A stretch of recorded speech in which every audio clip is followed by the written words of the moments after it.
put some of this to Shaykh Umar Al-Qadri. You're a leader of the Muslim community in Ireland. There's a lot of Muslims in the world who are proud to see Qatar host the World Cup as the first Muslim country to do so. Are you one of them? Are you proud to see Qatar host the World Cup? I am proud that a tiny country as Qatar, who happens to be Arab, happens to be Muslim, is getting a chance to host this World Cup. Of course, with all its issues regarding human rights, it doesn't have a perfect track record. But the same can be said about other nations that have hosted similar events. We've had the World Cup in Russia. Nobody ever talked about wearing armbands with the rainbow colors in Russia. Nobody protested against at that time. We have had in Beijing the Olympics. There are appalling track records of human rights where religious freedom is being infringed. But nobody talked about that at that time. We talk about the migrant workers in Qatar. And I completely agree that there needs to be improvement, needs to be progress. I've never been personally to Qatar. I've visited the GCC countries many times, not Qatar in particular. But I know that it's very similar to Dubai, very similar to Saudi Arabia, etc. In all those countries, migrants do not have the same rights as they have here at home in Europe. Having said that, I think that we need to have dialogue, engage in dialogue to change the situation.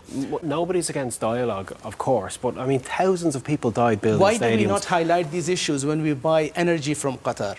Why do we not highlight these issues? I mean, many of the kits of sports are produced in Bangladesh, a country where people are only paid 21 cents per hour. We don't highlight these issues there. But when it comes to Qatar, suddenly everybody is, it seems that Qatar doesn't deserve to host this World Cup. Liane Sanderson, an ex-England player, openly a gay female, lived for 5 years in Qatar.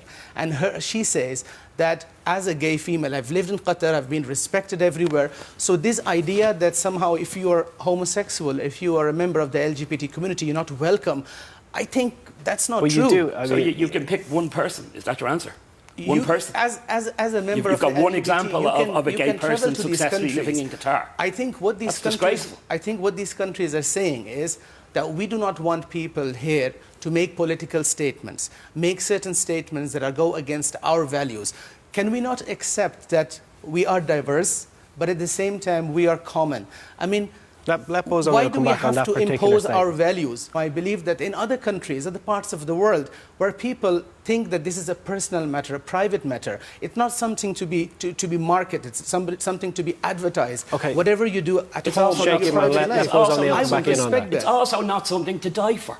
No, absolutely, I agree with you. And nobody is being killed and murdered because they are members of the LGBT about people's community. lives. I've given you an example of somebody in existence in Qatar. I've given you an example of somebody who is a public figure, openly female gay, but yet that person has lived in Qatar without being killed. So this idea that is being promoted that somehow if you're gay, there are gays in Saudi, there are gays in Muslim majority countries, there are gays in Pakistan, they're not being killed.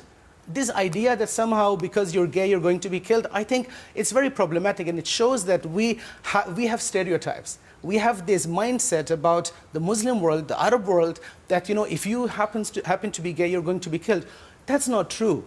That's not true. Simple as that. Take the death penalty off the table. Okay. Let gay people happily go there as tourists, and you will change your opinion, and the people of Qatar might change their opinion.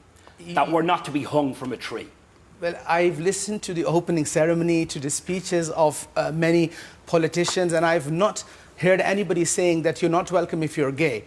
I have not heard anybody saying that. They're saying you're welcome irrespective of your identity. Why do we have to somehow try to make this as an issue of LGBT rights? This is a sports event. Can we not just enjoy the sports? I'm a football fan from a young age, and I'd love to watch and enjoy football. I agree that there are human rights issues. There are issues about migrant workers. Can we bring solutions on the table, and can we have the same standard, measure everybody with the same standard? Not just Qatar. What about Russia? What about China? Can we do the same? If we can do the same, then that is why you said that in your earlier bit. Why was there no? There was an uproar from the gay community, but you're not going to die. You're not going to be killed.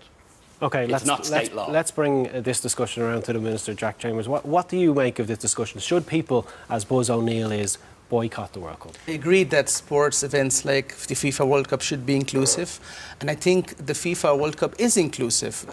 They have not stopped any member of the LGBT community to participate in Hold on, sports. Buzz O'Neill gave examples of people being stopped from entering, They're entering being, stadiums. they're being stopped for displaying symbols, political symbols and statements. What That's is- different. They're supposed to be The symbols rainbow that are flag is not a welcome. Okay, can I just say political- something? not a political symbol. Okay, the This is not ICC politics. I'll give you an This is- example. This is I'll give about you an our example. lives. This is not about politics. Okay, this is our Ali, human lived Moeen Ali, experience. an English cricketer, was Stop banned by saying the politics. ICC This has nothing to do for with wearing an politics. armband saying Free Palestine.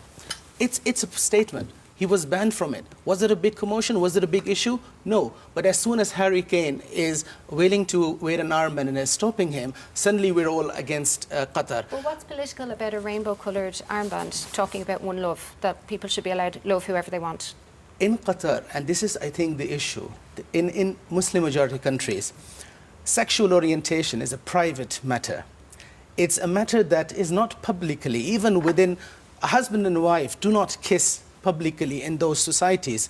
It's a different society. Can we not accept diversity? I mean, we say we need to be inclusive. How are we inclusive? But How are we why being invite the accepting? whole entire world being then? criminalised for their sexual orientation, criminalised, as Buzz mentioned, to the extent where they could lose their life as a result of who they are, is not an acceptable position for I any have said country. this It's on basic human yes, rights. Jack, I've said this on many platforms that there are gays in every country. There are gays in every society. The idea that in Muslim-majority countries, in all of them, you will be penalized and you will be killed because you're gay is absolutely wrong. There are only a few countries, like Afghanistan, for example, countries that have such laws. Not every Muslim-majority country has that law. It's are a they very going by wrong the stereotype Quran? that we have. Excuse me, just one second. Zach Moradi And wants I'm to come in on personally, this. of course, against this. Absolutely, I'm appalled because I believe that you should not be discriminated, let alone be killed for Okay. your sexual Shaykh Umar, let's orientation. bring